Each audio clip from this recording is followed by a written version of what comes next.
በስመ አብ ወወልድ ወመንፈስ ቅዱስ አሃዱ አምላክ አሜን። የአባታችን የአቡነ ተክለ ሃይማኖት ልደት ፍኖት ማለት ተክለ አብ፣ ተክለ ወልድ፣ ተክለ መንፈስ ቅዱስ ማለት ነው።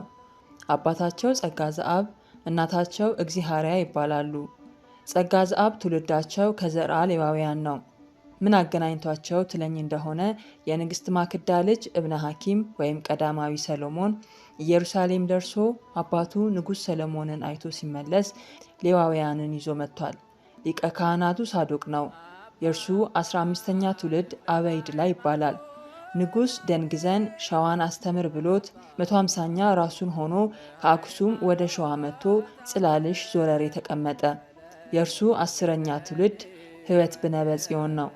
ህይወት ብነበጽዮን ወረደ ምረትን፣ ወረደ ምረት ጸጋ ዘአብን ወልዷል።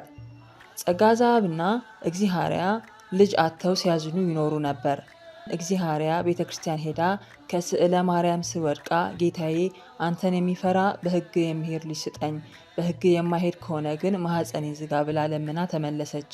አንድ ቀን እግዚሐርያ አባትና እናት የሉን፣ ልጅም አልወለድን፣ ይህ ሁሉ ሀብት ለማን ይሆናል? እኩሉን ለቤተ ክርስቲያን እንስጥ፣ እኩሉን ለነዳያን እንመጽውት አለች። ወዲያውም ባሮቻቸውን ጠርተው እኩሉን ለቤተ ክርስቲያን ስጡ፣ እኩሉን ለነዳያን መጽውቱ፣ እናንተም እንግዲህ ከባርነት ነፃ ናችሁ፣ ወደ ወደዳችሁት መሄድ ትችላላችሁ አሏቸው። በድለን ከሆነ ማሩን፣ ይቅር በሉን እንጂ ከእናንተ ተለይተን ወዴት እንሄዳለን አሉ። ከነፍስ ባርነት ነፃ እንድንወጣ እንጂ እናንተማ ምንም አልበደላችሁንም። አሁንም ከእኛ ጋር ስትኖሩ ወንድሜ እህቴ በሉን እንጂ ጌታዬ እመቤቴ አትበሉን አሏቸው። በየወሩ የቅዱስ ሚካኤልን በዓል ያከብሩ ነበርና መጋቢት 12 ቀን የተራበ ሲያበሉ ሞተለሚ ንጉሠ ዳሞት ሀገራቸውን ወሮ ከእነርሱ ደረሰ።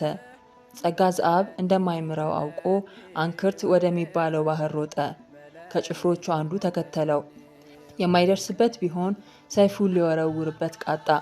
ሰይፉ ከእጁ ተጠቅልላ ቀረች። በሌላ እጁ ሁለተኛ ሊወረውር ቢቃጣ አሁንም ተጠቅልላ ቀረች። ጸጋ ዘአብም እንዳልተወው አይቶ ዘሎ ከባህሩ ገባ። ቅዱስ ሚካኤል በውሃ ውስጥ ሆኖ ተቀበለው።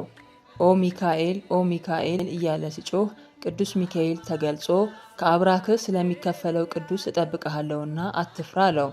በሦስተኛውም ቀን አውጥቶ ቤተ ክርስቲያን አድርሶታል። እግዚሐርያ ግን ዕለቱን ተማርካ ዳሞት ወርዳለች። የሚያቀርብላትን መብል መጠጥ አልበላም ብላ ስታዝን ሌሊት ሌሊት ጭፍሮቹ ከበው ሲጠብቋት ሲያንቀላፉ ንጹሐ ባህሪ ጌታ ንጹሕ ነገር ይወዳልና እያለች ያለበሷትን ልብሰ መንግስት አውልቃ ስትጸልይ እያደረች ሰነበተች። በ10ኛው ቀን ሞተለሚ ድግስ አስደግሶ መኳንንቱን መሳፍንቱን በቀኝ በግራው አስቀምጦ ለጣዖቱ አሰግዶ ሊያገባት ጥሯት አለ። ከንጹሕ ካህን ንጹሕ ልጅ ስጠኝ ብልህ ቃልህን ከማይወድ በሕግህ ከማይሄድ አረማዊ ልትሰጠኝ ነውን?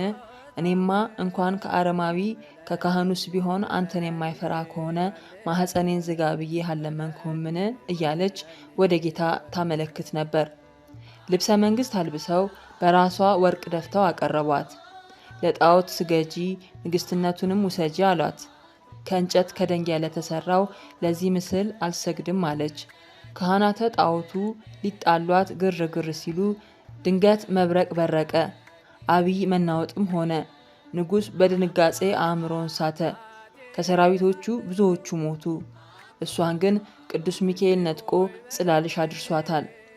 ከዘወትር መቆሚያዋ ሆና ስትጸልይ ካህኑ ጸጋ ዘአብ ያጥን ነበር። የለበሰችውን አይቶ የቤተ መንግስት ሴት ብቻዋን ከዚህ ምን ታደርጋለች አለ።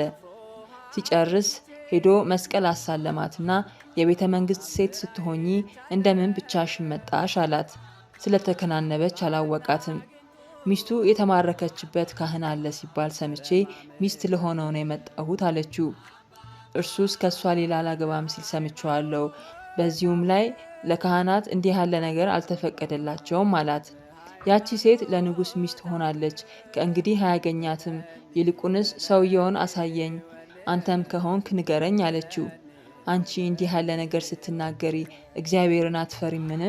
ይህን ሐሳበ ዝሙት ከአንቺ አርቂ ብሎ ተቆጣት።